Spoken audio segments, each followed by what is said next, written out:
Hello and welcome to the Indinews Fanpark. Indinews is the one-stop shop for India's super sports fans. Indinews is running some amazing contests and there are great prizes to be won. Just don't forget to follow our social media handles. I'm Rohan Banglani and with me is Ankit Kedia. We are reviewing matches 17 to 20 of the Indian Super League and talking about the next four. Ankit, the league seems like it's come alive. 38 goals scored in 19 games now. Yeah, man, and some changes at the top of the table, whereas bottom of the table still remains the same. A lot of teams are turning their games around. True that, man. And without wasting much time, let's go to the first game we are reviewing: Northeast United FC versus SC East Bengal.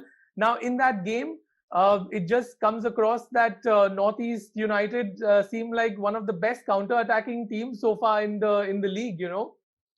Yeah, absolutely, man. And unfortunate for SC East Bengal, they obviously were without their first choice centre back and their team captain Danny Fox.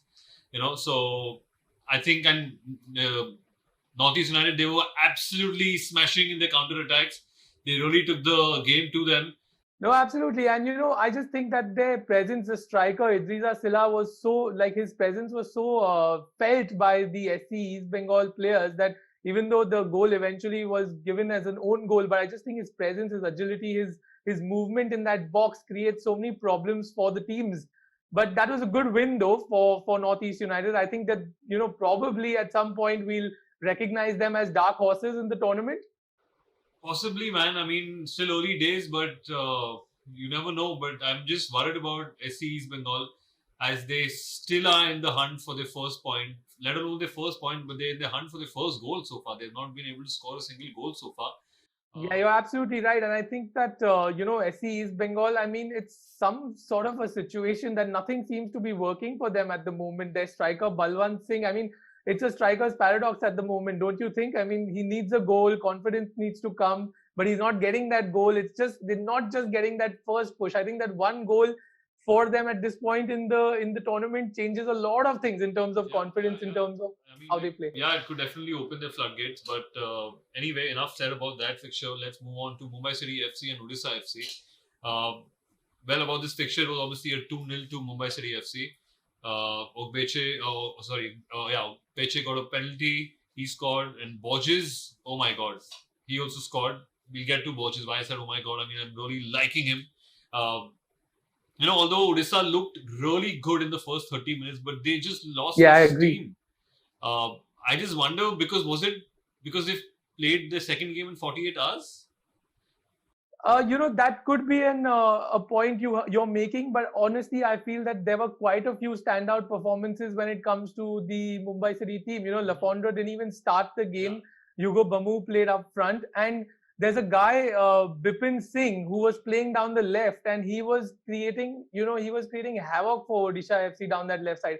And not to mention, there's a youngster over there, defender, left-footed defender. His name is Vignesh Dikshamurthy, if I've said it right. And both of them were teaming up really, really well on that left side. I mean, again, you said it to me in the first game. I remember that Emma Jau, sorry, is somebody who's changed the whole look of this Mumbai City FC team. Yeah, man, and I'm especially loving their partnership, Borges and Jahu together. They're just controlling the defensive midfield so fast and just orchestrating the play for Mumbai City FC, man. True, true, true. Okay, let's go to the next fixture. FC Goa versus the Kerala Blasters. This is the one fixture which we both were really excited about, considering both of them have quite, dominating midfields in their own ways. And, FC Goa obviously came out winners in that game, 3-1 to them. Igor Angulo with a brace and Ortiz with a goal as well. And, a very very late goal for the Kerala Blasters. But I mean, it seemed like Goa completely dominated them. Absolutely, and I just thought Goa was so sharp in their play. And this one player, Angulo, he was so sharp, man. Like, I mean, if you saw his first goal, the way he wasn't even looking at the Yeah, keeper, and he just chipped it over the keeper. The keeper, that is obviously, a very very difficult lob. yeah, man. I mean, he just knocked That it is a over the very keeper. difficult. So I thought he was absolutely sharp. Another negative for Kerala Blasters, I think, is obviously Costa got his second yellow when he got sent off. and he'll be missing his next game against Bengaluru FC, where they could have definitely used him. So yeah, it didn't really turn out well for Kerala Blasters, and FC Goa very well deserved those 3 points, and they did get it. Yeah. I 100%. I think that's what. But I have to say something. More than the goals, and Angulo got this. His second goal was a keeper mistake, but the goal and that ball from Brandon Fernandez to Ortiz, probably for me so far has been the ball of the season. Really? That kind of play. That really, absolutely. There's one team behind me which I'm not going to mention who, but they need a player like that very badly at the moment. It's a European club. Probably you know who I'm talking about. But God, it's just amazing to watch him play.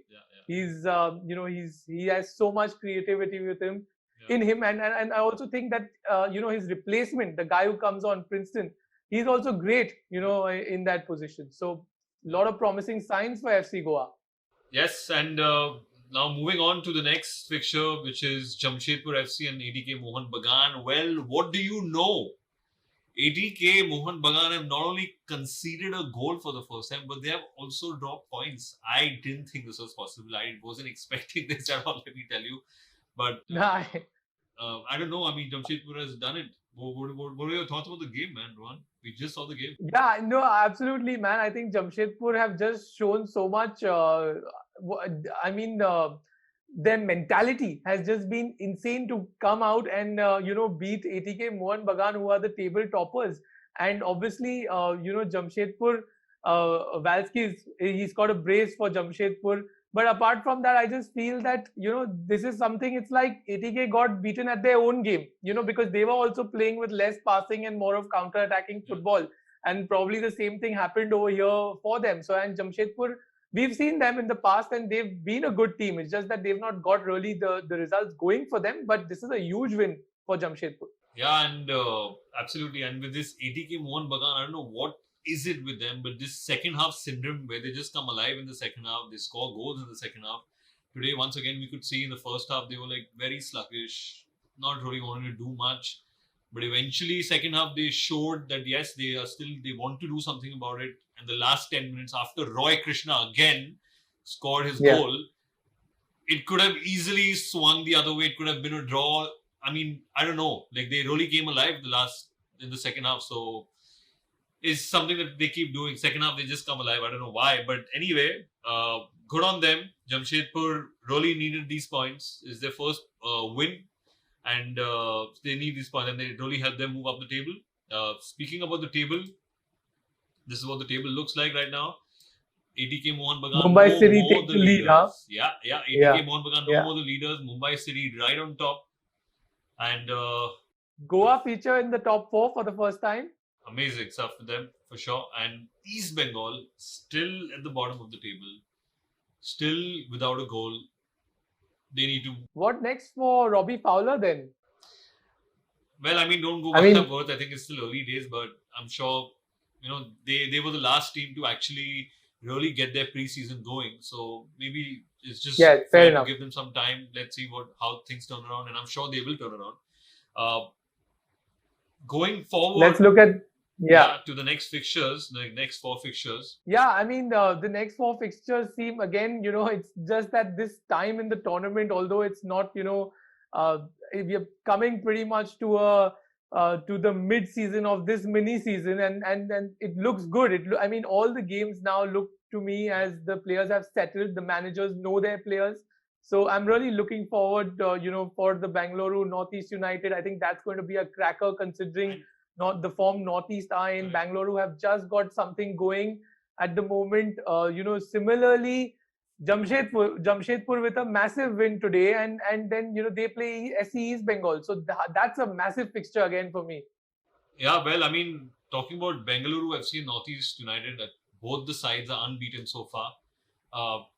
Northeast actually beat Mumbai City FC, one of the strong sides of this ISL of this season.